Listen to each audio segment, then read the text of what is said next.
Hi friends, welcome to my channel. ఈరోజు మనము chicken curry ఎలా ప్రిపేర్ చేసుకోవాలో చూసేద్దామండి. చాలా ఈజీగా సింపుల్గా ప్రిపేర్ చేసుకోవచ్చు.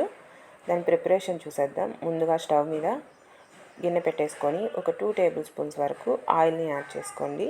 ఆయిల్ హీట్ ఎక్కిన తర్వాత ఆవాలు ఒక 1/2 టేబుల్ స్పూన్ యాడ్ చేసుకోండి.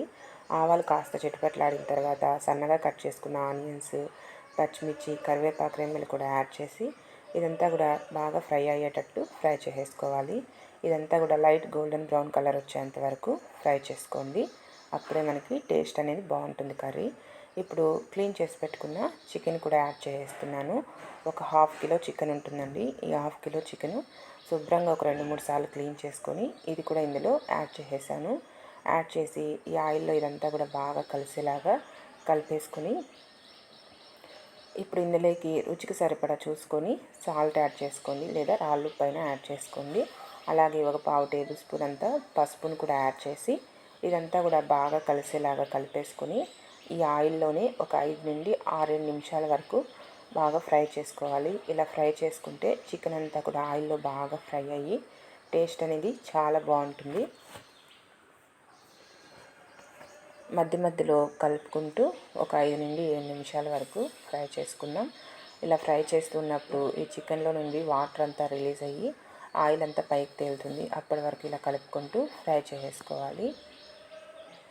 ఇలా బాగా ఫ్రై అవుతూ ఉన్నప్పుడే ఇక్కడ నేను ఒక టేబుల్ స్పూన్ అంతా అల్లం వెల్లుల్లి పేస్ట్ కూడా యాడ్ చేశాను. ఈ అల్లం వెల్లుల్లి పేస్ట్ కూడా యాడ్ చేసి ఇదంతా పచ్చివాసన పోయేంత వరకు ఫ్రై చేసుకుందాము. ఈ అల్లం వెల్లుల్లి పేస్ట్ అంతా పచ్చివాసన పోయేంత వరకు ఇలా కలుపుకుంటూ ఫ్రై చేసుకోవాలి. ఇక్కడ చూసారు కదా, మనకి చికెన్లో వాటర్ అంతా రిలీజ్ అయింది. ఇలా రిలీజ్ అయ్యి ఉడుకుతూ ఉన్నప్పుడు ఇందులో ఒక మీడియం సైజ్ టమోటా ఈ విధంగా చిన్న చిన్న ముక్కలుగా కట్ చేసి ఇది కూడా యాడ్ చేసేసుకుందాం.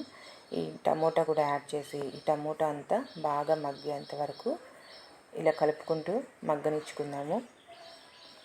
ఈ టమోటా అంతా కూడా బాగా మగ్గింది కదా, ఇక్కడ చూస్తున్నారు కదా, సాఫ్ట్గా అయిపోయింది టమోటా అంతా కూడా.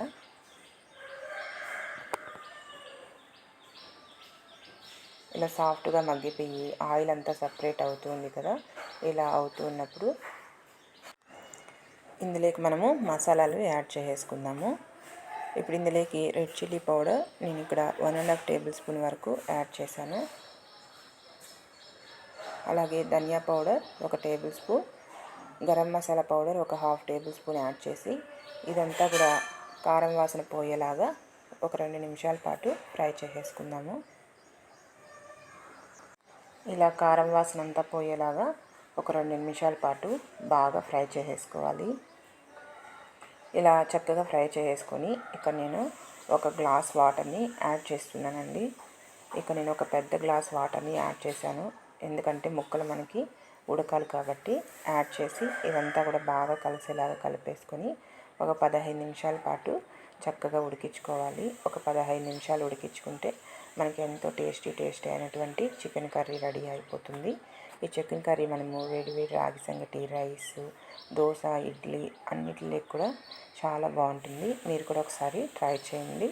చూసారు కదా, ఒక 15 నిమిషాల తర్వాత గ్రేవీ అంతా దగ్గర పడుతూ ఉంది. ఇప్పుడు ఫైనల్గా కొత్తిమీర తరుగుని లైట్గా యాడ్ చేసేసుకొని ఒకసారి మొత్తం కూడా బాగా కలిపేసుకొని స్టవ్ ఆపేసుకొని వేడిగా సర్వ్ చేసుకుంటే ఎంతో టేస్టీ అయినటువంటి simple and easy chicken curry ready. Okay friends, bye.